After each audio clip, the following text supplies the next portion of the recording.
Ini ada sebetulnya ada 7 jurus BK hebat. 7 jurus BK hebat. Ya, jadi nanti Bapak Ibu guru kenapa Pak di sini ada jurus 1, nanti seluruhnya itu ada 7. Nah, nanti Bapak Ibu guru itu menjadi pendekar. Menjadi pendekar. Apa itu pendekar? Pendidik karakter. Pendidik karakter. Nah, di sini yang pertama itu ada jurus 1, kenali potensi. Nah, sedikit saya jelaskan Bapak Ibu untuk kenapa di sini ada kenali potensi, bahwa beberapa siswa terkadang ada beberapa yang perlu kita pahami saat pembelajaran. Ya, kadang ada siswa yang mungkin sering sekali berusaha ketika Bapak Ibu guru menyampaikan itu mungkin tidak sesuai dengan gaya belajar mereka masing-masing. Bapak Ibu, selanjutnya yang perlu saya lakukan dan kita bareng-bareng lakukan itu ada RKD, ada asesmen. Nanti Bapak Ibu semua harus membuka HP, melakukan asesmen. Kemudian refleksi, diskusi. Nanti saya tanya, kemudian Bapak Ibu menjawab. Tetapi mohon izin karena di sini materi BK tidak ada jawaban dari Bapak Ibu yang salah, semua benar ya. Karena yang nantinya panjenengan sampaikan itu sesuai apa yang pernah panjenengan alami, pengalaman waktu pembelajaran. Kemudian konsep di sini ada kecerdasan majmuk, gaya belajar, pengenalan minat dan bakat, terampil menerapkan asesmen. Ini untuk pendidikan yang terampil menerapkan asesmen, mengidentifikasi potensi bakat, menginterpretasi hasil asesmen, mengintegrasikan data asesmen ke dalam pikiran. Kemudian yang terakhir, praktek bimbingan, membuat rencana karir sesuai dengan kecenderungan kecerdasan mahasiswa.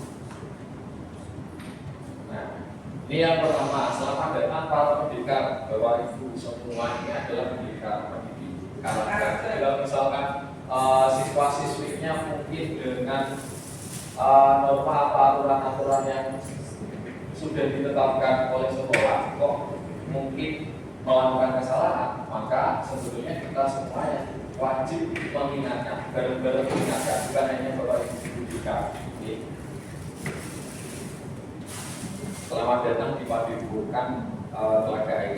Nah, ini ada 4 simulasi asesmen. Yang pertama ada tes kemampuan majmuk, kemudian tes gaya belajar, kemudian karir inklusi, multiple intelligence. Dan mohon izin untuk kali ini karena bukan guru BK, maka yang saya praktekkan adalah gaya belajar.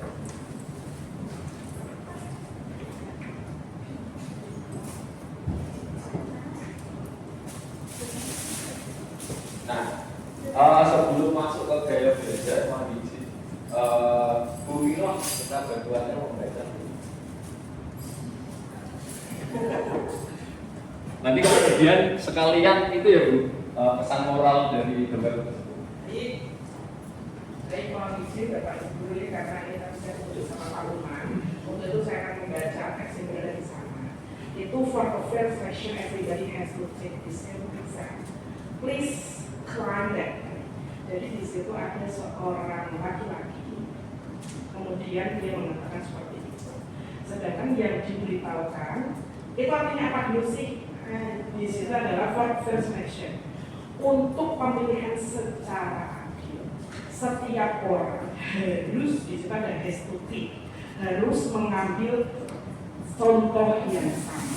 Please climb the tree. Ini adalah kalimat perintah yang artinya panjat pohon tersebut. Sedangkan yang dibilang itu adalah oleh burung, kera, kemudian pinguin, gajah, walrus, apa ya? Anjing laut ya? Sama dogi, ya kan? Nah, itu ikan dalam akuarium. Burung. Nah, sedangkan yang diberikan semua dia ada rumput juga. Nah, sama-sama apa enggak? Nah, di situ bapaknya itu mengatakan seperti itu. Baik, untuk pemilihan secara adil, ayo kalian harus memiliki contoh yang sama. Nah, coba aja kalau itu. Sedangkan dari binatang semua yang ada di situ, mereka tuh punya berbeda-beda, mempunyai cara yang berbeda-beda untuk sampai menggapai tujuannya itu memanjat pohon tersebut. Nah, ketika ada yang bilang kok seseorang atau semua orang harus mempunyai contoh yang sama, artinya kita dapat simpulkan kalau dari sini pendapat saya Bapak Ibu Guru ya. Kalau misalkan ada seorang pimpinan yang memberikan kalian Bapak Ibu Guru harus mempunyai contoh yang sama, ini sangatlah tidak tepat dikarenakan harus setiap orang mempunyai cara yang berbeda-beda untuk menggapai suatu tujuan. Misalkan saya mau pergi ke Menara, bisa saja saya lewat panjang, lihat. Nah, bisa saja nanti Bu Aprina itu lewat kali itu terlebih dahulu. Bisa saja nanti Bu Agnes ini muter dulu lewat Rendeng sehingga sampai Menara Kudus gitu. Jadi ketika ada yang memberikan everybody has to take the same exam, sorry, I disagree more. Jadi saya tidak setuju akan hal tersebut. Jadi yang pasti mempunyai cara yang berbeda untuk memecahkan suatu masalah, namun tujuannya yaitu sama, seperti itu. Maka kita bagi. Mantap sekali begitu. Saya jadi ikutan. Ya, bagus ya dari penyampaiannya begitu bahwa memang dengan tujuan yang sama belum tentu kita harus memaksa mereka dengan cara yang sama juga. Ini sampai sama cukup. Nah, Bapak Ibu, kita harus mengenali 3 gaya belajar ini. Mungkin ada yang sudah pernah tahu ya 3 gaya belajar ini. Visual, auditory, dan kinestetik. Nah, kalau misalkan ini contohnya satu saja. Siswa yang mempunyai gaya belajar kinestetik tetapi diminta untuk hafal, pasti mereka akan lambat, tidak telat atau bagaimana ya, pasti lambat. Bisa tapi lambat. Nah, contohnya seperti itu. Kalau visual itu lebih banyak harus ada sesuatu yang dilihat seperti gambar-gambar, warna dan lain sebagainya. Kemudian auditory ini biasanya dari teman-teman yang masih belajar itu dia sangat suka sekali menghafal, kemudian biasanya dia paham sekalipun dia sambil bicara saja dia paham. Lebih banyak anak-anak yang punya gaya belajar auditory ini pintar-pintar biasanya, tetapi untuk prakteknya di lapangan belum tentu. Ya. Maka dari perjuangan kita ini dengan gaya belajar siswa atau yang masih belajar itu, maka saya mohon jangan disamaratakan. Sama seperti tadi, tujuannya memang sama, tetapi caranya pasti berbeda. Kadang kan ada cerita di kelas ramai sekali, dia mempunyai gaya belajar kinestetik, ya, saking jengkelnya lanjutkan mungkin ya sana ke BK saja, biar dibimbing sama BK. Nah, itu mungkin karena memang guru tersebut tidak mengetahui gaya tersebut, ya, gaya belajar ini. Dan saya yakin Bapak Ibu guru pasti bisa menyesuaikan. Saya yakin Bapak Ibu guru ini terlibat semua, ya. Dan kemudian untuk daya belajar sudah cukup, kenali potensi, kita lanjut lagi di gaya satu lagi, jurus satu lagi ya, karena saya diminta 2 jurus.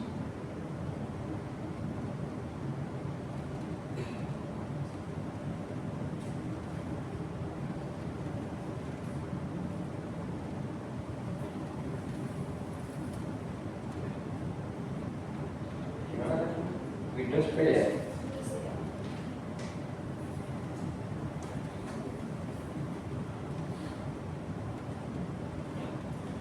Untuk jurus yang kedua yang saya sampaikan ini adalah jurus jaga konsistensi. Nah, seringkali saya menjumpai siswa-siswi kita yang terlambat. Nah, saya mulai memperlakukan untuk mereka menulis 1 minggu sebelumnya dia berangkat telat atau tidak, jam berapa sampai sekolah, jam berapa bangunnya, Kemudian saya ingin mereka konsisten mempunyai komitmen 7 hari ke depan dia memperbaiki. Kemudian ada alasannya untuk jaga konsisten ini harus ada angka sama seperti yang sebelumnya, yaitu aktivitas harusnya ada game. Nanti game sebentar sudah ada apa? Refleksi, diskusi, bareng-bareng diskusi. Nanti mohon beberapa Bapak Ibu guru yang mau menyampaikan mengenai game tersebut. Nah, kemudian konsepnya kesadaran dan paksaan, disiplin positif dan disiplin biasa ini perlu panjenengan semua ketahui. Kemudian aplikasi, nanti setelah ini Bapak Ibu guru boleh mengaplikasikan. Selamat datang di Lembah Kebu. Kalau tadi Padepokan pertama kali belajar. Nah, mohon izin untuk Bapak Ibu bisa berdiri berpasang-pasangan ya. Kalau Pak Abu sama saya saja. Ya, ada yang sebagai A dan ada yang sebagai B. Ada sebagai A, sebagai B. Nah, Bu, A dan B. Langkah mainan pertama ya. Peserta berpasang-pasangan, sudah laki-laki dengan laki-laki, perempuan dengan perempuan. Kemudian lakukan switch dulu Bapak Ibu. Yang menang jadi A, yang kalah jadi B. Sama ya. Sekarang A mengepalkan tangan sekuat mungkin dan seolah sedang memegang barang berharga. A angkat tangan coba Bapak Ibu. Nah, sekarang A mengepalkan tangan sekuat mungkin seolah sedang memegang benda berharga. Sambut. Tugas yang B bertugas membuka kepala tangan A. Tugas caranya mau mencakar menggigit tombol. 2 menit.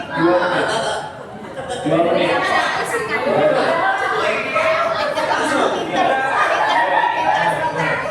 Mulai dari sekarang.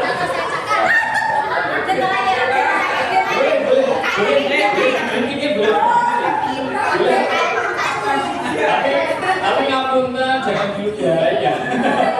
Bahaya. Ayo 1 2 aja.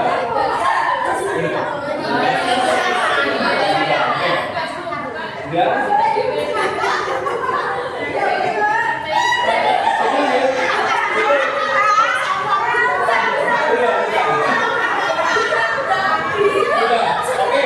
Cukup. Kemudian ronde kedua dari yang B mengepalkan tangan, A yang membuka, tetapi syaratnya A tidak boleh menyentuh tangan B. Caranya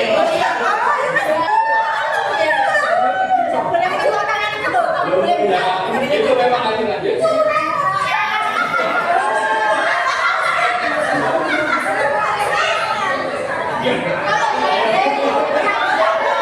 Oke, sudah cukup. Adakah yang sudah terbuka?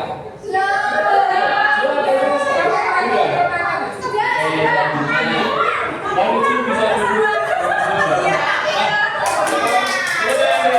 Terima kasih Bapak Ibu. Terima kasih Bapak Ibu semua.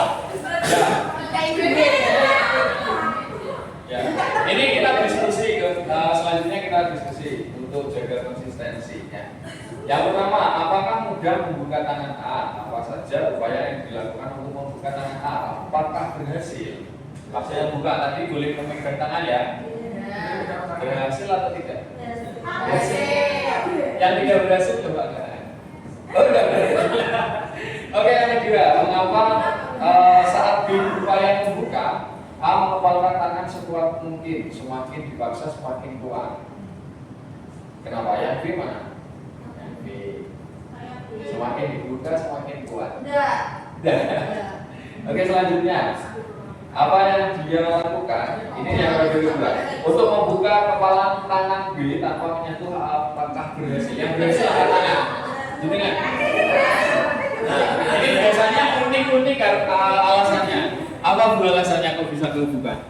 Karena dia pakai uang Pak. Oke. Dibuka ya.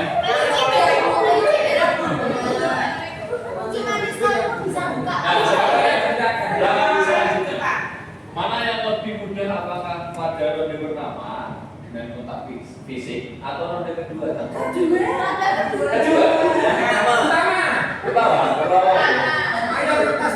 Dalam kehidupan sehari-hari, cara mana yang sering kita lakukan? Cara pertama deh. Sama, saya juga. Nah, dalam kesadaran dan pelaksanaan. Nah, pasti yang ronde kedua tadi banyak sekali kesadaran ya. Nah, kebutuhan dasar ini menghargai Allah mungkin perbedaan karena ya sudah berupaya kemudian dibuka. Kesadaran versus paksaan. Nah, kira-kira Bapak Ibu kalau ada peluang seperti ini, hati-hati.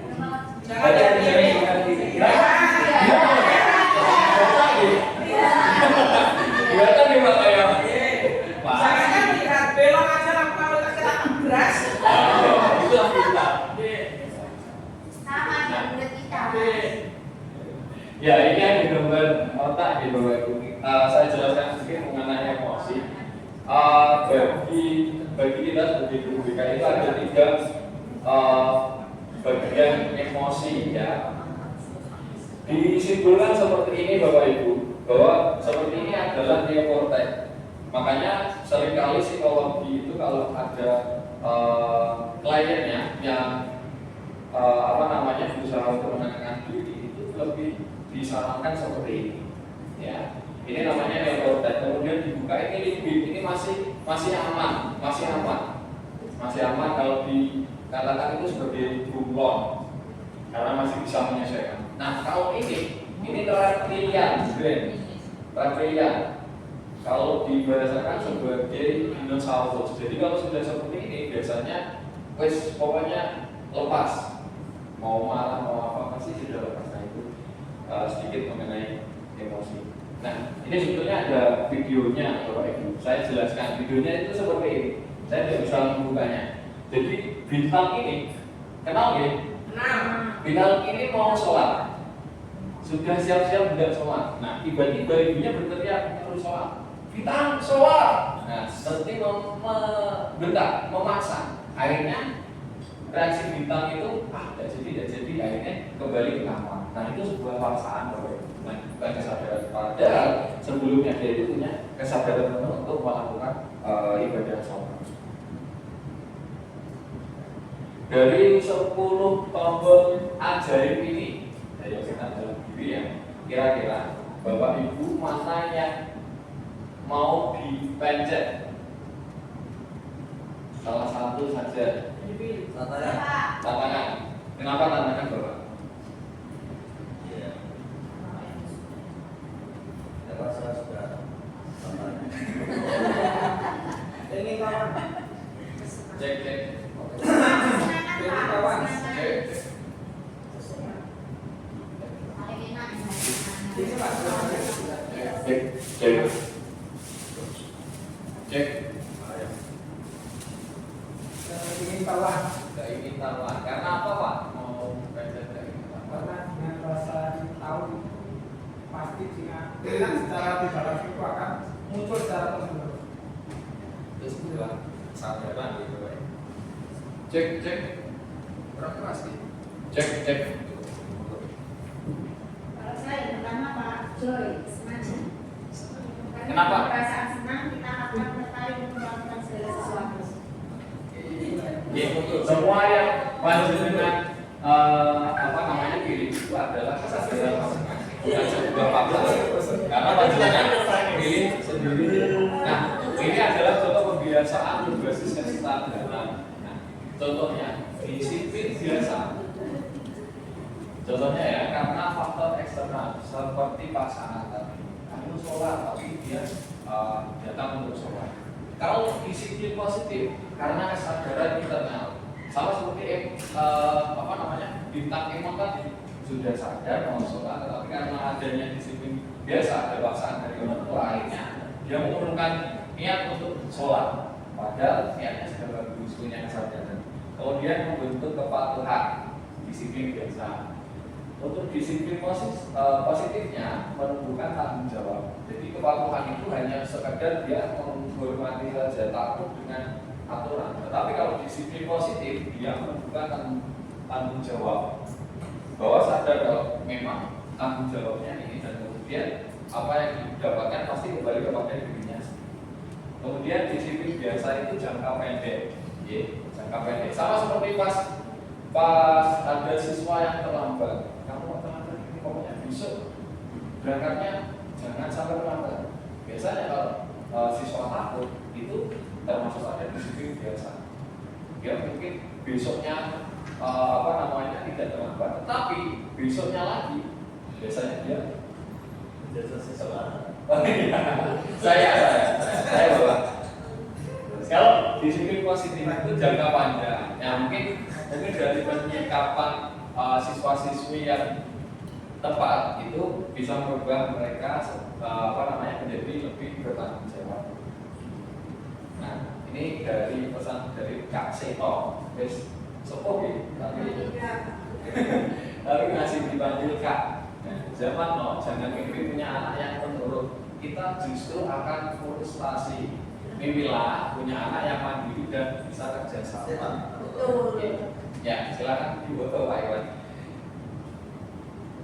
Ya, di lapangannya seperti itu Bapak Ibu. Kalau memang kita pengen jadi anak punya anak yang penurut, justru sama seperti tadi contohnya.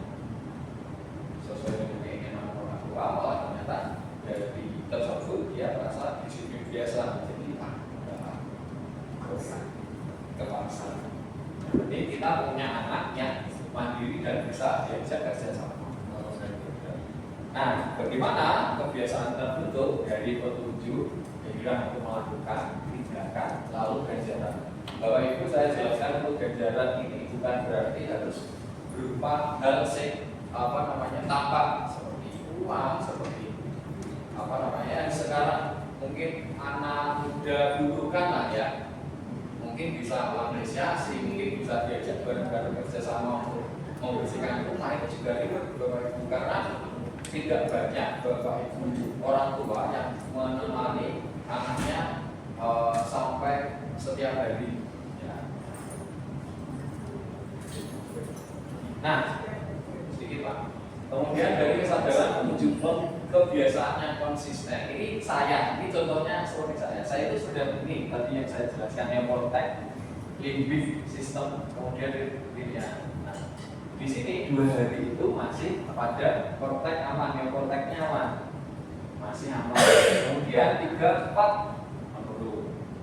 Kemudian 6, 5, 6, 7, 8 akhirnya hilang. Ya, karena sudah hilang, limbiknya hilang, neokorteksnya hilang. Nah, lebih baik itu yang konsisten. Itu termasuk contoh dari disiplin biasa. Kemudian ini juga aku mau lari sehari 10 km. Nah, semangat awal masih seimbang. Dinosaurus tak tinggal diam. Dinosaurus yang dimaksud adalah reptilian brain ini ya, Bapak Ibu. Bahwa memang kalau sudah tidak bisa diam, dia sudah lepas, dia tidak punya kontrol. Yes. Nah, ini kesadaran menuju kebiasaan yang konsisten. Aku mau jalan sehari 1 km. Ya, ini sesuai di lapangan ya Pak Iwan. saya juga, jadi masih aman, jadi konsisten dari awal 1 km, 1 km, kadang lebih target, kan lebih bagus daripada malah turun ya. Dinosaurus tetap asik tidur karena konsisten kan. Kalau misalkan merasa kurang bisa ditambah, tapi tidak untuk dikurangi. Ya. Dari pembiasaan orang tidak menentukan masa depan mereka lah yang menentukan kebiasaan mereka, dan kebiasaan mereka lah yang menentukan masa depan mereka. Jadi memang dari teman-teman siswa atau kita semua ya, atau saya lah, kalau kita pengen masa depannya lebih baik, ya kita sendiri yang harus membiasakan yang baik. Sehari selai setahun sebar kain, sedikit demi sedikit, lama-lama.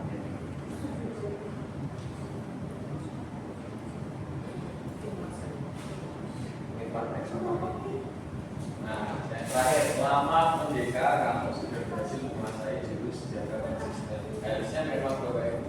praktek, tetapi dapat sama langsung. Terima kasih semua untuk Bapak Ibu dulu karena sudah memperhatikan. Mungkin nanti akan dipraktekkan, silakan gitu Bapak Ibu. Terima kasih kurang lebihnya, saya manusia biasa yang